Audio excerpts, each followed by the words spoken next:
하나님 말씀을 우리 함께 보겠습니다. 에베소서 5장 22절에서 33절까지 말씀입니다. 아내들이여 자기 남편에게 복종하기를 주께 하듯 하라.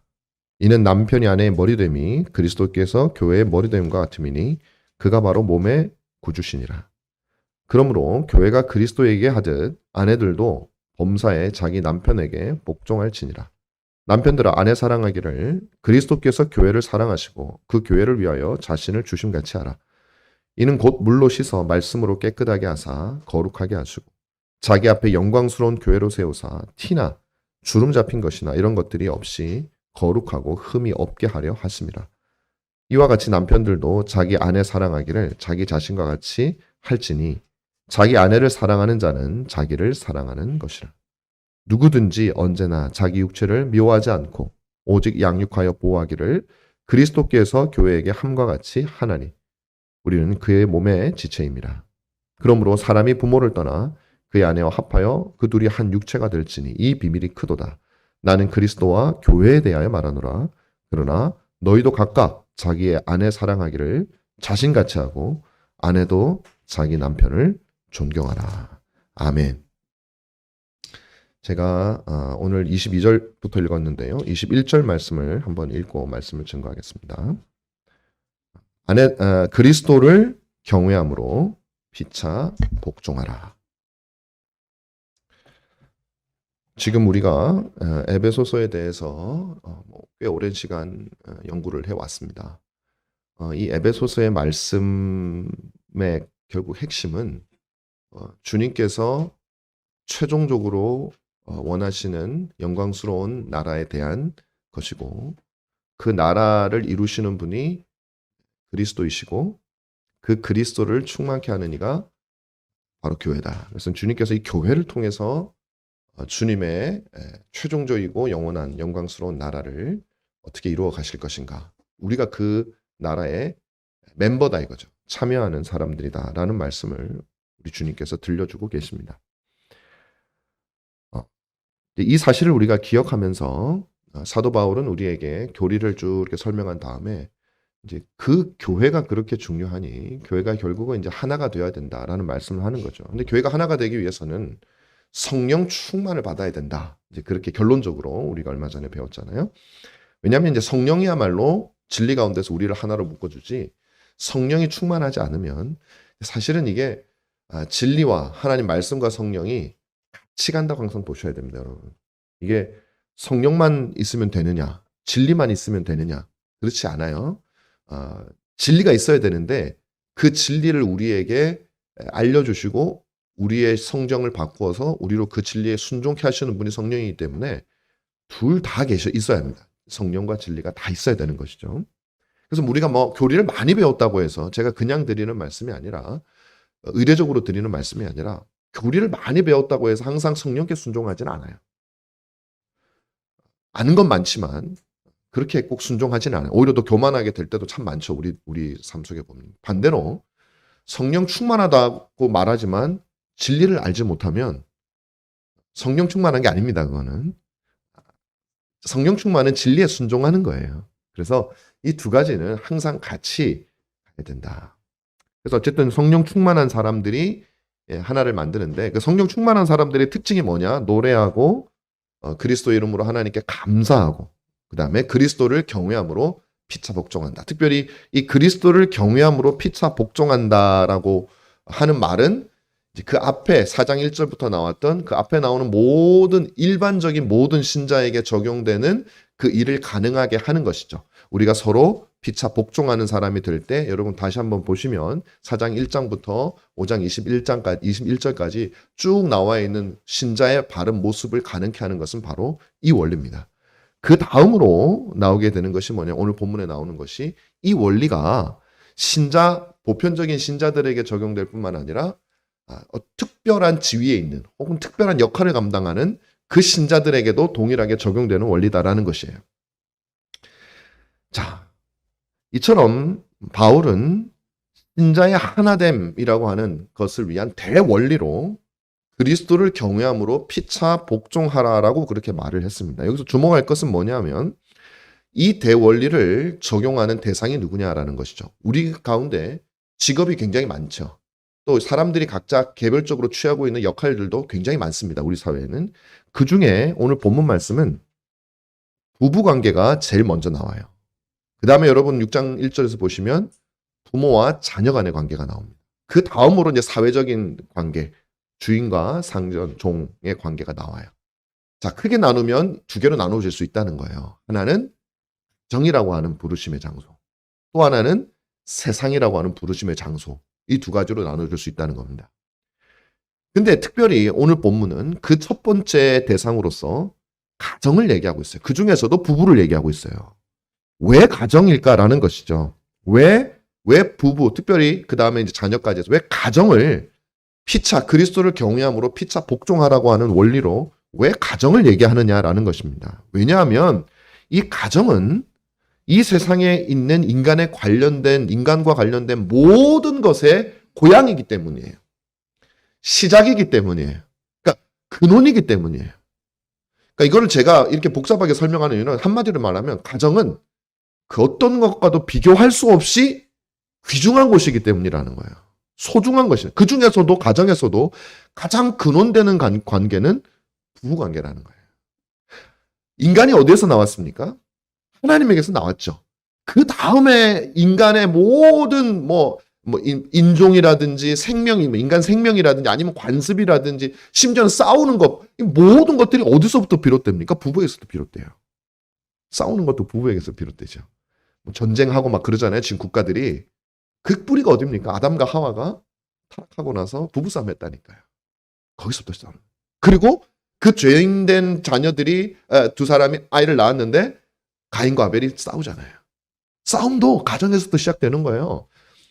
모든 인간사가 가정에서부터 시작되기 때문에 이 가정이 이루 말할 수 없이 중요하다는 겁니다. 그냥 가정이 다른 세상에 많은 기관들이 있고 있는데 그중에서 가정이 아주 중요해. 그게 아니라 핵심적으로 중요하다는 거예요. 이게 흔들리면 다른 거는 볼 것도 없다는 거예요.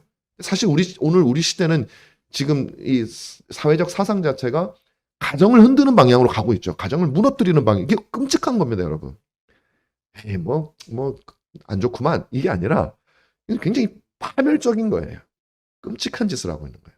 그만큼 가정은 중요한 것이다라는 것이죠. 우리 사회의 가장 큰 문제는 진정한 가정이 무엇인지를 아는 사람이 적다는 거예요. 성경이 말하는 가정. 이제 좀 더 좁히면 진짜 부부관계. 그 시작은 부부관계니까. 진짜 부부관계가 어떠해야 하는지에 대해서 아는 이가 너무 적다라는 겁니다. 그런 모습을 보여주는 이들도 적고 그것들이 잘 이루어지는 가정도 너무 적다라는 것이죠. 아빠는 남편은 어때야 하는지, 그리고 아내는 어떤 아내가 모습이 성경적인 것인지, 아빠는 자녀를 어떻게 양육해야 되고 엄마는 자녀를 어떻게 대해야 되는지 우리는 잘 모르는 경우가 참 많아요. 안다고 생각하실 수 있겠죠. 문제는 그것이 성경적이냐 하는 것입니다. 자녀는 부모에게 어떻게 해야 되는지 우리는 잘 가르쳐 주지 않아요. 우리가 알고 있는 것은 우리 사회의 전통적인 관습, 수백 년 동안 흘러왔던 관습, 혹은 지금도 급변하는 세상 속에서 바뀌어 나가고 있는 그 관습의 영향을 시시때때로 받고 있습니다. 그건요, 세월이 가면 언제든지 바뀔 수 있는 것들이죠. 벌써 수십 년 전하고 지금하고 부모 자식 관계가 완전히 다르잖아요. 그건 얼마든지 바뀌어지는 것입니다.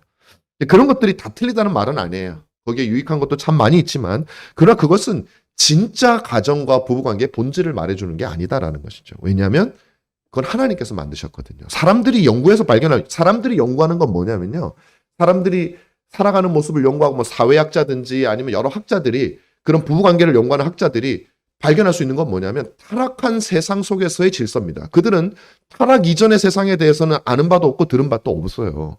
그래서 타락한 세상 속에서의 질서 이상은 알지를 못합니다.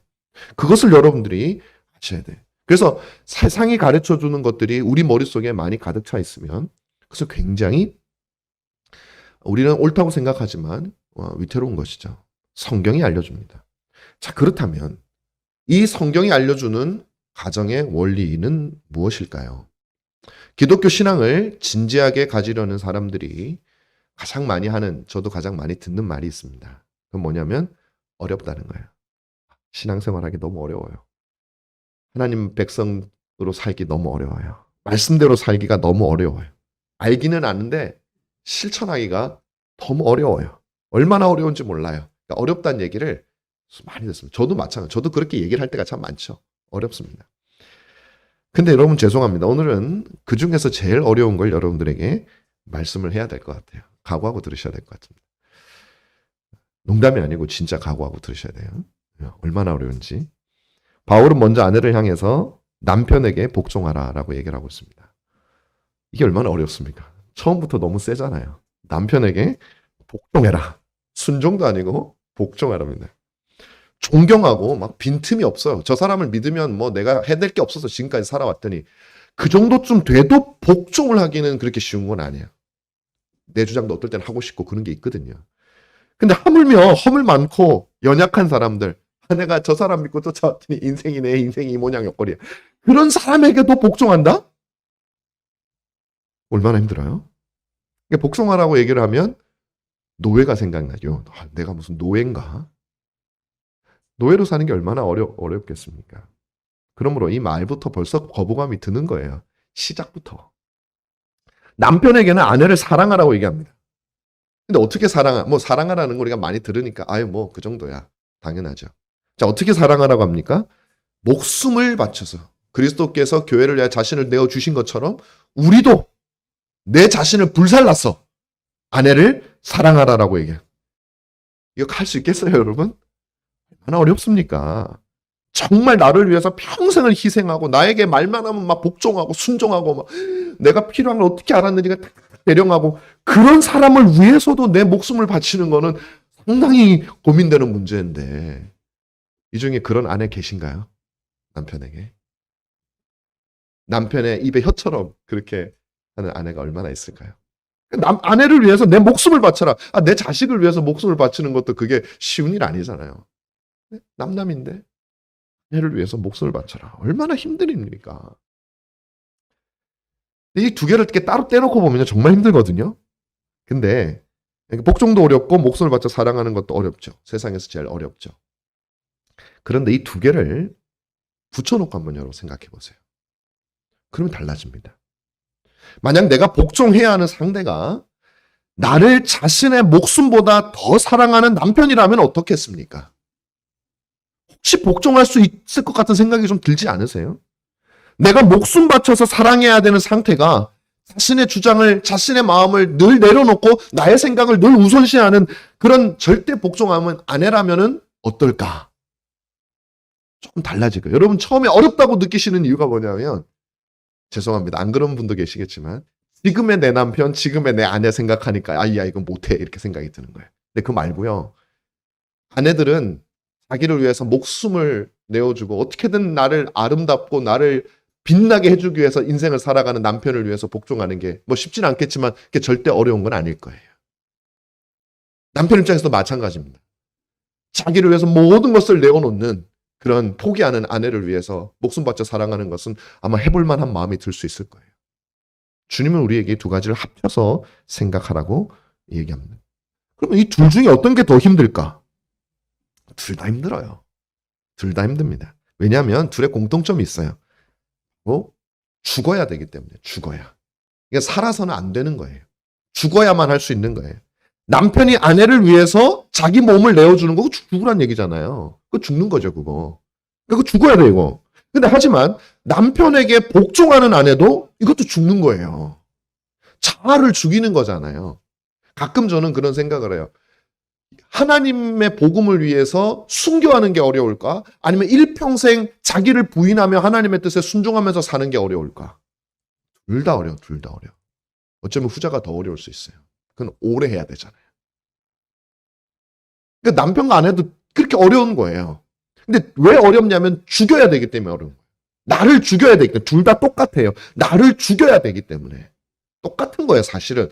막 어떨 때는 뭐 여자들이, 아내들이 성경은 너무 남자 중심이야 뭐 이러면서 절대 복종하래. 왠지 내가 더 손해보는 것 같아. 목숨 바쳐 사랑하는 건 뭐 할 수 있을 것 같은데 절대 복종이 더 어려운 것 같아. 막 남자는 또 내가 더 억울한 것 같아. 막 이런 서로 힘들다고 그러는데 아니에요. 똑같아요, 사실은. 자기를 죽이란 얘기예요.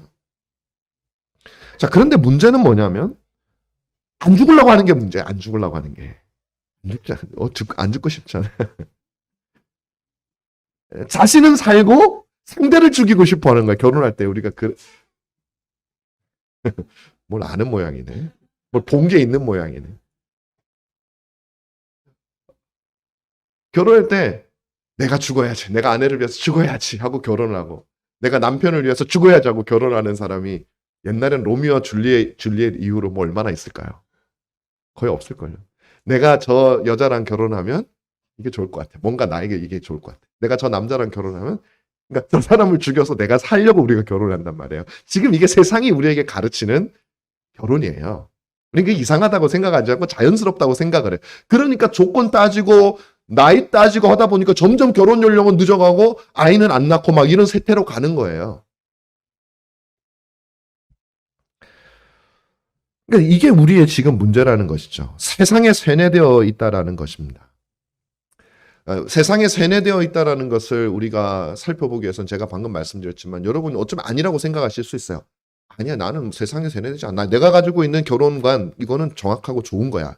어디서 배웠는지 난 기억은 잘 안 나지만 하여튼 내가 가지고 있기 때문에 이건 옳은 거야. 자기 생각이 옳거든요. 누구든지. 나이가 들면 들수록 더 그렇습니다. 근데 정말 그것이 성경에 비추어서 옳은지 얘를 묻기 위해서는 이렇게 하는 거예요. 여러분들은 정말 아내들은 남편이라는 이유만으로 남편에게 복종해야 된다는 사실을 받아들이는가? 여러분, 예스 받아들이면 여러분 결혼관 오르신 거예요. 남편들은 아내라는 이유만으로 조건이 없어요. 다른 조건이. 아내라는 이유만으로 목숨을 다해 아내를 아름답고 빛나게 만들고 아내가 나로 말미암아 빛나는 사람이 되도록 만들기 위해서 나는 결혼해서 살고 있는가? 예스. 뭐 되든 안 되든 그건 둘째치고 실천하든 안 하든 그건 둘째치고 예스 한다면은 여러분은 바른 생각은 가지고 계신 거예요.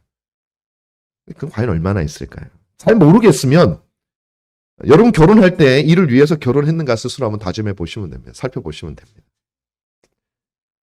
그러니까 이게 왜 우리가 그런 생각을 잘 많이 못 가집니까? 저도 이런 걸 어디서 들은 적도 없고 배운 적도 없어요. 교회에서도 들은 적도 없습니다. 근데 성경을 보니 그렇더라고요. 내 배우자가 존경할 만하고 따를만 해서 복종하라는 게 아니에요. 내 남편이 내 아내가 사랑할 만해서 사랑하라는 게 아니에요. 그냥 아내니까 사랑하고 남편이니까 복종하라는 거예요. 이게 성경의 원리예요. 아직은 좀 도움이 안 되실 수 있어요. 조금 더 보자고요. 그러니 아내가 복종하고 남편이 목숨 바쳐서 사랑하는 일은 너무나 어려운 일이죠. 특별히 이 일이 어려운 이유가 있습니다. 그건 뭐냐면 우리의 본성을 거스르는 것이기 때문에 그래요. 근데 이 본성은 죄악된 본성이에요. 죄악된 본성을 거스릅니다. 우리의 본성은요, 복종을 싫어합니다. 누구든지 자유를 갈구해요. 내가 하고 싶은 대로 하고 싶어 해요. 우리의 본성은 남이 나를 위해서 죽어주고 나를 위해서 희생하는 걸 원하지 내가 남을 위해서 희생하는 것은 별로 좋아하지 않는 것이 우리의 본성이에요. 죄악된 본성이에요. 근데 성경은 그걸 거스르라고 얘기하는 거예요. 그래서 어려운 거예요. 이게 근데 기독교 신앙입니다. 굉장히 어려운 길에 오신 거예요. 이게 기독교 신앙이에요. 본성을 거스르는 걸 하는 거예요. 죄악된 본성을. 이게 기독교 신앙입니다.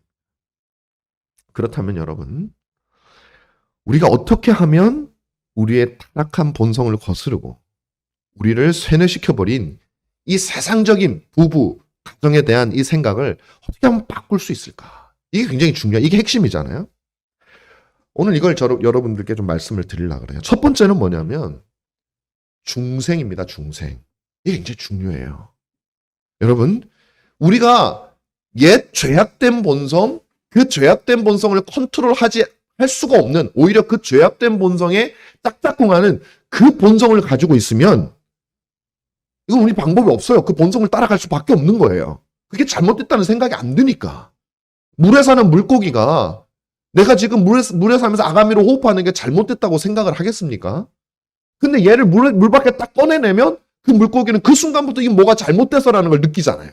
왜냐하면 본성이 물에 맞게 돼 있기 때문에 그런 거예요. 육지에 사는 우리가 바다로 집어넣으면 잠깐은 괜찮아도 조금만 시간 지나면 이건 잘못된 거예요. 나와야 되는 거라고 생각을 하는 것이죠. 왜 그렇습니까? 우리는 육지에 살 수 있도록 본성이 되어져. 이게 이 본성이 바꾸지 않으면 내가 속해 있는 곳이 가장 자연스럽고 좋은 거예요. 우리는 지금 그런 곳에 살고 있는 것이죠. 그런데 성경이 그 가정이라고 하는 부부라는 것을 만든 분이 말씀하신 진짜 행복의 길로 우리가 가기 위해서는 일단 본성이 바뀌어야 돼요. 그래서 이 세상의 생각들이 우리에게 마치 사람이 물에 들어갔을 때 느끼는 거부감처럼 이건 아니야라는 생각을 우리가 가질 수 있는 본성이 바뀌어져야 되는 거예요. 그걸 중생이라고 하는 거예요. 중생. 그래서 에베소서 4장 22절 24절에서 너희는 유혹의 욕심을 따라 썩어져가는 구습을 따른 옛사람, 이게 옛 본성, 옛사람을 벗어버리고 오직 심령으로 새롭게 되어 하나님을 따라 의와 진리와 거룩함으로 지으심을 받은 새 사람을 입으라. 골로새서 3장 9절 10절에도 너희가 서로 거짓말을 하지 말라. 옛사람과 그 행위를 벗어버리고 새 사람을 입었으니 이는 자기를 창조하신 이의 형상을 따라 지식에까지 새롭게 하심을 입은 자니라. 그러니까 우리가 지식에까지 새롭게 함을 입어서 새로운 지식을 부대끼지 않게 받아들일 수 있는 본성의 변화가 없으면 이건 불가능해요. 우리가 물고기가 되지 않고서 나는 물에서 편하게 살고 싶은 게 안 돼요. 물에 수영 잘하는 사람도 한 몇 분 들어가 있으면 죽어요, 거기서. 본성이 바뀌어요. 그래서 중생이 필수적입니다. 이 중생은 우리에게 하나님의 복된 진리를 거부감 없이 받아들일 수 있도록 하는 바탕을 마련해 주는 거예요. 자, 이게 첫 번째고, 두 번째로 우리에게 필요한 게 뭐냐면 새 사람을 입었으니 그 사람을 거룩한 진리로 채워나가는 일이, 이제 지식을 받아들일 수 있는 본성이 생겼으니, 이제 물속에서 살 수 있는 아가미가 생겼으니 그 물을 쭉쭉 받아들이고 그 물속에 있는 플랑크톤, 먹이 이런 것들을 쭉쭉 받아들여야 우리가 몸이 신체 건강하게 살 거 아니에요. 받아들이라는 것이. 진리를 받아들이라는 거예요. 배우라는 거예요. 진리를 배우라. 성경이 가르치는 것을 알라. 그런데 이 진리를 우리에게 가장 분명하고 가장 선명하고 가장 많이 알려주는 진리의 대상이 누구냐면 우리 주 예수 그리스도라는 거예요. 말씀이신 그리스도라는 거예요. 우리는 그리스도를 통해서 거룩과 의와 하나님 나라와 선과 아름다움과 모든 좋은 것에 대한 것을 그리스도를 통해서 우리는 보게 됩니다. 그분의 행실과 그분의 행동과 그분의 수고와 그분의 희생과 그분의 책망과 이 모든 것들을 통해서 우리는 뭐가 진리인지 뭐가 좋은 것인지 발견하게 되는 거예요. 그게 바로 본문 21절에 나오는 그리스도를 경외함으로라는 말의 의미예요.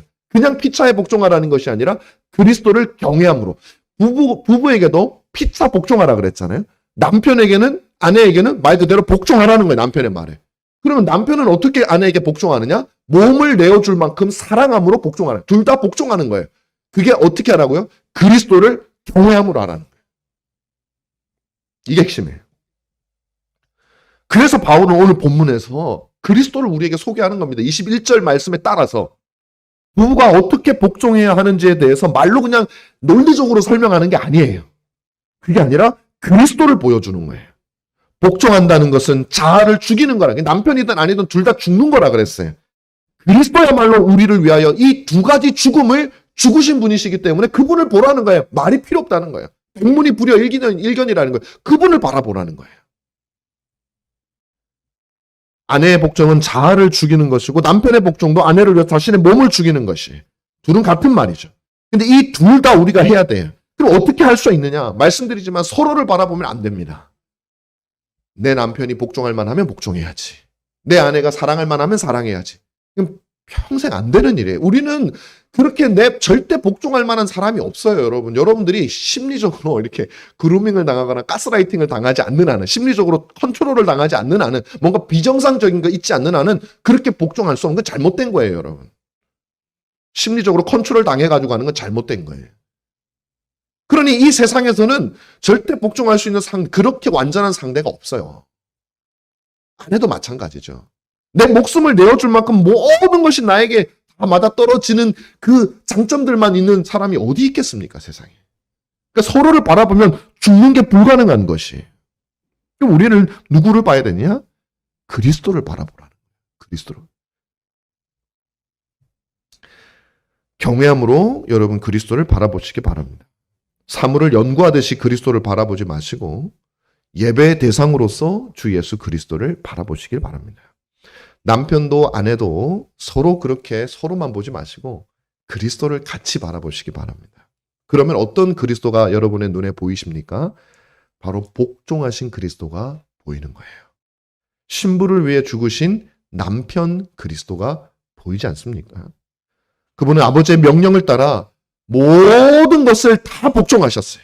어느 것 하나라도 하나님 아버지의 명령에 거부하거나 의문을 제기한 적이 없습니다. 창세 이전에 성부와 맺었던 그 언약을 창조 이후 이 땅에 오실 때까지 주님은 수없이 많은 그 마음을 바꿀 시간이 있었음에도 불구하고 우리 주 예수 그리스도는 마음을 바꾸지 않으셨습니다. 그리고 성육신 하셔서 우리와 함께 이 땅에 거하는 동안 십자가를 질 때까지도 얼마든지 피할 수 있는 시간이 있었지만 33년 동안 단 한 번도 마음을 바꾸지 아니하시고 단 한 번도 아버지의 명을 어기지 아니하시고 그 길을 걸어가셨습니다. 딱 한 번 겟세마네에서 십자가를 지기 전에 땀이 피가 되는 처절한 기도를 하실 때 주님은 자신이 감당해야 될 십자가의 죽음에 대한 공포를 드러내셨습니다. 하지만 이것도 단순히 육신의 죽음에 대한 공포가 아니라 영원한 삼위일체 사이의 단절, 한 번도 끊어진 적이 없는 그 단절에 대한 신성과 결합된 그리스도의 인성을 통해서 드러난 두려움일 뿐입니다. 하지만 그때조차도 그리스도는 아버지의 뜻대로 되기를 원하셨어요. 그리고 범사에 복종하셨어요. 자신을 완전히 부인한 거예요. 복종, 말 그대로 범사에 복종한 거예요. 오직 하나님의 뜻을 실천하기 위해서 이 땅에 오셨고 그 길을 걸어가셨어요. 이러한 그리스도의 모습은 바로 범사에 남편에게 순종하라고 하는 바울의 명령을 너무나 잘 보여주고 있는 것이죠. 뿐만 아니라 그리스도는 자신의 신부를 위해서 죽으신 놀라운 신랑이죠. 우리는 이미 그리스도께서 우리를 위해서, 교회를 위해서 죽으셨다는 사실을 알고 있습니다. 그분은 자신의 신부인 교회를 위해서 죽으셨고 그 죽음으로 우리를 향한 당신의 사랑을 확증하셨습니다. 그리고 이 그리스도는 십자가 이후에도 여전히 우리 교회를 돌보시는 우리의 신랑이시고 여러분의 신랑입니다. 성령을 보내어 우리의 일거수일투족을 우리와 함께 하시는 분이 우리의 신랑이신 하늘에 계신 우리의 신랑 예수 그리스도입니다. 그분은 지금도 아버지에게 절대적으로 복종하시고 지금도 신부를 위해서 자신의 모든 것을 내어줄 사랑으로 우리를 돌보시고 계신 분이라 이 말이에요. 그러니 주 예수 그리스도야말로 우리의 온전한 본이 되신다는 겁니다. 이것이 우리가 알고 있는 그리스도의 순종과 죽음입니다. 그렇다면 그리스도께서 자신의 신부인 교회를 위해서 절대적으로 순종하시고 죽음으로 사랑하신 이유가 뭘까? 이게 클라이막스 중에 클라이막스예요. 왜 그렇게 했는가? 이게 중요하잖아요. 그냥 했으니까 알아서 고마워해. 이거는 우리가 할 수 있는 게 없어요. 그분이 왜 하셨는지를 알아야 우리에게 주시는 메시지를 받고 우리는 그분의 뜻에 합당하게 응답할 수가 있는 겁니다. 왜 주님이 그렇게 하셨을까요? 세 가지의 이유가 있습니다. 첫 번째는 우리로 하나님의 심판을 면하기 위함이다.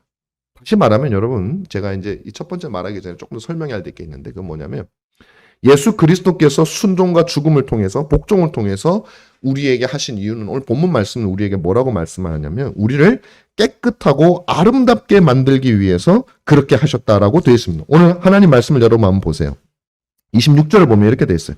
이는 곧 물로 씻어 말씀으로 깨끗하게 하사 거룩하게 하시고 우리를 자기 앞에 영광스러운 교회로 세우사 우리에게 티나 주름 잡힌 것이나 이런 것들이 없이 거룩하고 흠이 없는 신부로 우리를 세우기 위해서 주님께서 그렇게 하셨다. 피를 흘리셨다. 복종하셨다라고 우리에게 말을 해주고 있습니다.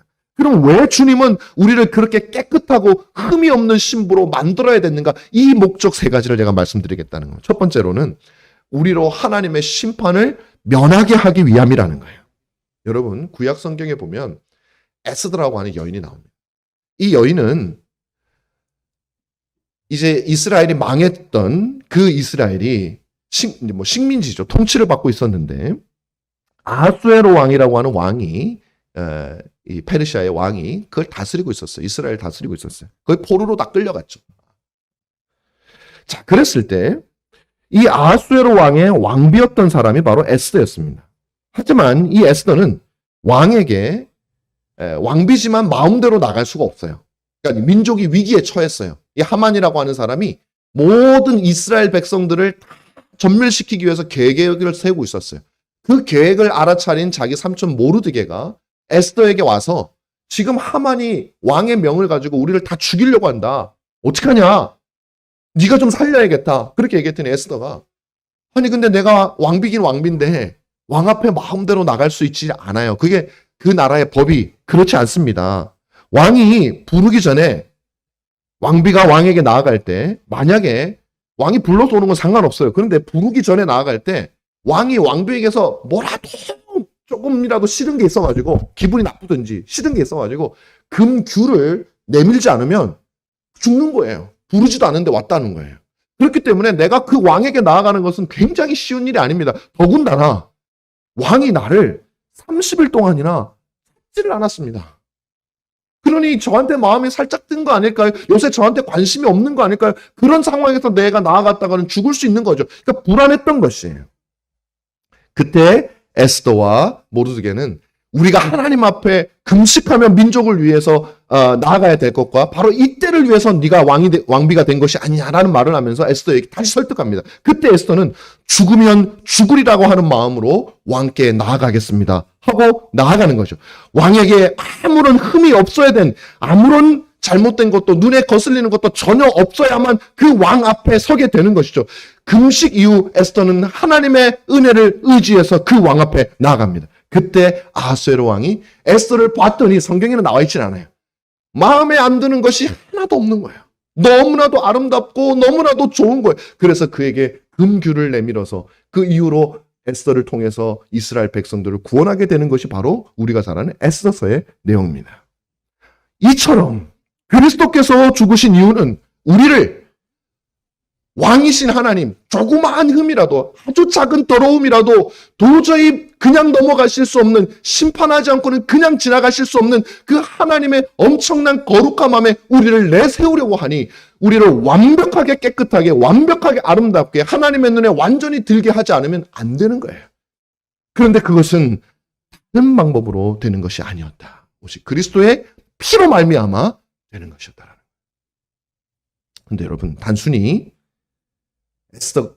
그리스도께서 우리를 깨끗하게 하신 이유가 하나님 앞에 심판받지 않게 하기 위함이 아니에요. 더 위대한 목적이 있습니다. 바로 우리와 주 예수 그리스도께서 결혼하시기 위해서 우리를 꾸미셨다라는 거예요. 왕과 결혼하는 이는 왕에게 어울리는 영광과 순결을 가지고 있어야 돼요. 아하수에로와 결혼하기 위해서 간택된 후보자들은 여성들이 많이 간택됐어요. 12달 동안이나 자신의 몸을 정결하게 꾸밉니다. 최고로 아름답게 보여야 왕에게 간택을 당하잖아요. 그 중에 하나가 에스더였어요. 근데 성경은 우리에게 뭐라고 얘기합니까? 그 나라가 바벨론이 세계 최고의 강국이고 최고의 나라이기 때문에 왕비도 가장 아름답고 가장 탁월한 여인을 선택해야 되는 거죠. 그래서 12달 동안이나 준비시키는 거예요. 근데 여기엔 두 종류가 있어요. 하나는 국가에서 주는 그런 물품들이 있어요. 꿈이라고 국가에서 공식적으로 주는 물품이 있어요. 그걸 가지고 꾸미면 되는 겁니다. 또 꾸미는 것을 도와주는 사람들이 있어요. 그런데 모든 사람들이 그것만 한 게 아니라 대부분의 다른 모든 사람들은 플러스 자기가 무언가를 준비해온 국가에서 제공되지 않는 자기의 것을 가지고 꾸몄어요. 그런데 에스더는 오로지 국가에서 주는 것만을 가지고 자신의 몸을 꾸몄어요. 결과적으로 어떻게 됐을까요? 왕이 간택한 사람은 자기의 것을 덧붙여서 꾸몄던 수많은 사람들이 아니라 국가에 주는 것으로 자신의 몸을 꾸몄던 에스더가 왕비로 간택이 되었습니다. 왜 그렇게 했어요? 바로 그것이 왕이 내려준 것으로, 국가에서 왕이 정해준 것으로 꾸몄기 때문에 그런 것이죠. 바로 이것이 주 예수 그리스도께서 우리와 결혼하기 위함입니다. 왜냐하면 바로 왕이 원하는 신부의 아름다움은 우리의 것으로 덕지덕지 붙이는 것이 아니기 때문에 그래요. 그리스도는 신부인 우리를 자신의 피로 아름답게 꾸몄습니다. 우리의 행위나 업적이나 나의 어떤 노력이나 나의 수고나 나의 율법 준수나 나의 공적이나 그런 것들을 붙인다고 해서 주님께 신부가 될 수 있는 것이 아니었어요. 그것이 주님의 눈에 아름다운 것이 아니었어요. 오직 주님께서 정하신 대속의 방법 외에는 없었기 때문에 주님은 자신의 피로 우리를 깨끗이 씻고 아름답게 꾸미신 것이었어요. 그래서 주님께서는 우리 교회를 아름답게 꾸미면서 그 결혼식에 참여한 그 누구도 내 사랑하는 내가 아름답게 보는 그 신부를 업신여기지 못하도록 하객들에게 신부가 전혀 부끄러움을 당하지 않도록 자신의 피로 우리를 가장 깨끗하고 아름답게 하셨던 것이에요. 사탄이 조롱하지 못하도록 사탄의 입을 막아버리기 위해서 자신의 피로, 가장 고귀한 그 피로 우리를 씻으셨던 것입니다. 우리가 가장 아름다운 5월의 신부가 되도록 하기 위해서, 여자의 일생에 가장 아름다운, 가장 빛나는 그날을 맞이할 수 있도록 우리 주님은 자신의 피로, 그 귀한 피로 우리를 씻기셨다라는 것이죠. 바로 신부가 수치를 당하지 않도록, 신부가 가장 아름다울 수 있도록 주님은 자신의 피로 우리를 씻으셨어요. 우리를 빛나게 하셨다고요. 그게 신랑이신 그리스도께서 신부에게 하신 일이고, 오늘 본문 26절, 27절이 우리에게 말해주고 있는 것입니다. 그런데 이것조차도 결혼의 최종 목적이 아니에요. 본문 28절은 이렇게 얘기합니다. 이와 같이 남편들도 자기 아내 사랑하기를 자기 자신과 같이 할지니, 자기 아내를 사랑하는 것은 자신을 사랑하는 것이라고 말합니다. 이게 무슨 의미일까요? 이 말은 남편과 아내가 단지 결혼해서 법적으로 하나가 되는 것이 아니라, 주 예수님께서 우리를 위해서 피를 흘리신 것은 단지 법적으로 하나가 되기 위한 것이 아니라 몸과 몸이 연합하여 하나가 되기 위해서, 그리스도의 몸과 우리의 몸이 아예 한 몸이 되기 위해서, 그래서 그분이 머리가 되시고 우리가 몸이 되기 위해서 그리스도께서 우리를 깨끗하게 하셨다라는 것입니다. 그래서 오늘 본문 말씀에 누구든지 언제나 자기 육체를 미워하지 않고 오직 양육하여 보호하기를 그리스도께서 교회에게 함같이 하나니, 다시 말하면 그리스도가 신부를 돌보는 것이, 신부를 꾸미고 사랑하는 것이 그리스도께서 자기 몸을 꾸미고 사랑하는 것처럼 그렇게 사랑하셨다라는 것이죠. 이것이 그리스도입니다. 죄악된 우리가 당신과 법적으로 하나가 되는 것이 아니라 육신적으로도 절대 누구도 분리할 수 없는 완벽한 하나가 되도록 하기 위해서는 우리는 완전히 의롭고 완전히 거룩한 자가 되어야 됐기 때문에, 오직 주 예수 그리스도의 피가 아니고서는 우리를 그리스도와 연합시킬 수 있는 방법이 없었기 때문에 그리스도는 신랑으로서 자신을 우리에게 내어주신 것. 다시 말하면 그리스도께서 신부를 위한 방법은 뭐냐면, 이 신부를 세상 가운데서 가장 빛나고 가장 아름답고 가장 영광스럽고 가장 순결하고 가장 거룩하여 나와 한 몸이 될 수 있는 자가 되도록 하기 위해서 당신이 자신의 목숨을 바치셨다라는 것이죠. 주님이 결혼하신 것은 우리와 한 몸이 되기 위해서요. 하나가 되기 위해서. 진짜 말 그대로 하나가 되기 위해서. 그 거룩하신 몸과 우리가 하나가 되기 위해서, 그래서 깨끗하게 하기 위해서 당신의 피가 아니고서는 씻어지지 않기 때문에 그렇게 하셨다라는 겁니다. 그러면 주님, 왜 주님은 우리와 굳이 그렇게 하나가 되려고 하셨을까요? 왜 그렇게 하나가 되려고 하셨을까요? 이게 중요한 거예요. 바로 아담이 실패한 것을 회복하기 위함이었어요. 아담은 처음 하와를 보고는 타락 전에, 처음 하와를 보고는 이는 내 뼈 중에 뼈요 내 살 중에 살이라고 말했습니다. 그러니까 아담은 하와를 자기와 한 몸으로 여겼던 거예요. 근데 한 몸 중에서도 저 손가락이나 발가락이나 혹시 좀 잘라지더라도 살 수 있는 그런 게 아니라 내 뼈 중에 뼈고 내 살 중에 살이어서, 마치 우리가 다른 비유를 하면 내 심장이다 이 말이에요. 심장. 네가 없으면 내가 없는 거예요. 그게 아담이 하와를 보았고, 그게 최초의 남편이 아내를 보았던 모습이었어요. 그래서 주님은 뭐라고 얘기합니까? 남자가 부모를 떠나 그의 아내와 합하여 둘이 한 몸을 이룰지라. 오늘 본문 말씀에도 31절에 그것을 말해주고 있는 거예요. 그게 원래 주님이 바라보셨던 부부관계였었어요. 그런데 아담이 타락하여 이 관계가 깨져버렸다고요. 서로에게 죽어달라고 요구하는 관계로 바뀌어져 버렸다고요. 이 깨어진 부부관계가 보여주는 것이 무엇입니까? 바로 타락한 세상이에요. 우리가 살고 있는 심판받을 세상을 보여주는 것이 이 깨어진 부부관계였었어요. 그런데 그리스도께서 이 모든 것을 회복시키는 거예요. 주님은 우리를 단순히 몸의 일부분으로 여긴 것이 아니라 우리와 결혼하셔서 자신의 심장으로 여기셨다고요. 그러니까 교회를 희생시키면서 자신이 사는 것이 아니라 자신을 죽여서라도 교회를 살리려고 하셨던 것이죠. 우리를 손가락이나 발가락이나 머리카락이나 없어져도 되는 몸의 일부로 여기신 게 아니라 네가 없으면 나도 없어 라고 주님께서 말씀하신 거예요. 심장으로 여기셨다라는 말입니다. 바로 이것이 교회가 그분의 힘이기 때문에 그런 것이에요. 다시 말하면 우리 주님이 죽으신 것은 아담과 하와가 실패한 이 부부의 본을 회복시키기 위한 거예요. 그리고 이것은 죄의 역사를 무력화시키기 위한 주님이 구세주라는 것을 보여주는 것이죠. 제가 최초로 들어와서 한 일이 한 몸이던 남편과 아내를 분리시킨 것이었던 것처럼 반면에 주님께서는 우리의 신랑이 되셔서 복종하심으로 또 자기를 버리심으로 우리를 깨끗하게 하시고 우리를 거룩하게 하심으로 다시 우리를 한 몸으로 당신과 우리를 한 몸으로 붙이셨어요. 자신보다 신부인 우리를 말 그대로 뼈 중에 뼈요 살 중에 살로 여기셨어요. 바로 이것이 오늘 성찬을 통해서 우리가 누리게 될 은혜 언약의 본질이다 이 말이에요. 우리가 피차 복종하는 남편과 아내가 된다는 것은 여러분, 그러므로 여러분 부부관계라는 게, 제가 오늘 이 설교를 준비하면 제가 좀 많이 놀란 게 그거예요. 부부관계라는 게 그냥 우리가 잘 살고 행복하게 살기 위한 그런 게 아니구나. 부부관계라는 것은 복음 그 자체구나라는 걸 느끼게 돼요. 우리가 피차 복종하는 남편과 아내가 된다는 것은 바로 이러한 그리스도께서 세상을 회복시킨 부부관계, 자신이 신랑이고 교회가 신부인 이 관계가 회복되었음을 그리스도인 남편과 그리스도인 아내가 살면서 세상 가운데 그 삶 자체가 세상을 향한 복음 선포라 이 말이에요. 주님이 우리를 보세요. 주님이 여러분들에게 행하신 일이 바로 우리의 삶 속에서 드러나고 있지 않습니까? 제가 존경하는 조엘 비키 목사님 지난번에 영상 나왔죠. 그분이 제가 이 설교를 준비하면서 왜 그렇게 자신의 아내를 닭살 돋도록 그렇게 사랑한다고 티를 내고 다니는지 이해가 되기 시작했다니까요. 마이 퀸! 지금도 계속 마이 퀸. 여러분 한국에서 그럼 욕 먹습니다. 그죠? 욕 먹어요. 오버한다고 욕 먹어요. 근데 그분은 마이 퀸! 서양이라서가 아닌 것 같아 제가 볼 때는. 보여주고 싶은 거예요. 주님이 아담과 하와의 죄로 인하여 깨어진 그 부부관계를 주님이 이렇게 회복시키셨고 그 신부인 내가 신랑이 되어서 내 아내와 이렇게 주님의 회복시킴을 보여준다라는 이것을 보여주는 증거로서 살아가고 있다는 거예요. 저는 이것을 딱 보는 순간 바로 이것이 그리스도인의 합당한 예배구나라는 생각이 들었어요.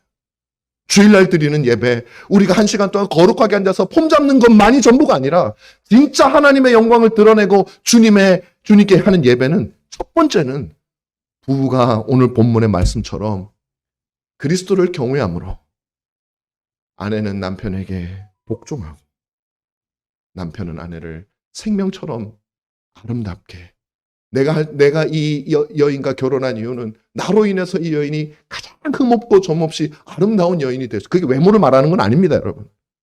영혼이, 그 사람의 인격이 아름답게 될 수 있도록 하기 위해서 내가 결혼했지 라는 마음을 부부가 서로 가지게 되는 것, 그러면서 그리스도를 함께 바라보는 것, 그게 그리스도인의 합당한 예배다 이 말이에요. 걸어다니는 복음 선포예요 이게. 여러분 우리 부부를 보세요. 주님이 이렇게 우리를 회복시키셨고 이렇게 온전한 나라로 우리를 인도하실 겁니다 라고 하는 걸 보여줘요. 반대로 그리스도인 부부가 서로 죽이겠다고, 서로 죽으라고 하고 있는 거는요, 우리는 말로는 복음을 증거하면서 삶으로는 복음을 완전 부정하는 최고의 반역적 모습이라는 거예요. 오늘 성찬을 통해서 바로 이 주님을 저와 여러분이 바라보시기 바랍니다. 남편과 아내를 회복시킴으로 죄의 역사를 무력하게 하고 언젠가 우리가 신랑 되신 그리스도를 만나서 그분이 우리를 얼마나 우리 영혼을 얼마나 깨끗하고 정결하게 하여서 너는 내 것이다, 나는 내 머리다, 너는 내 몸이다라고 말씀하실 그 요한계시록 19장에 나오는 어린 양의 혼인잔치에 우리가 참여하게 될 것을 생각하면서, 그것을 소망하면서 여러분 부부의 삶을 통해서 그리스도와 신부된 교회의 모습을 보여주기 위해서 힘쓰는 그런 신앙인, 그런 교인, 그런 성도가 되시기를 주님의 이름으로 축원합니다. 기도하겠습니다. 고맙고 선하신 하나님, 오늘 주님 주신 말씀을 쫓아 우리가 하나님께서 우리에게 베푸신 은혜 언약의 복된 진리, 특별히 부부 안에서 주님이 우리에게 알려주신 진리를 가슴에 새기고 또 그것을 살아가기를 원합니다.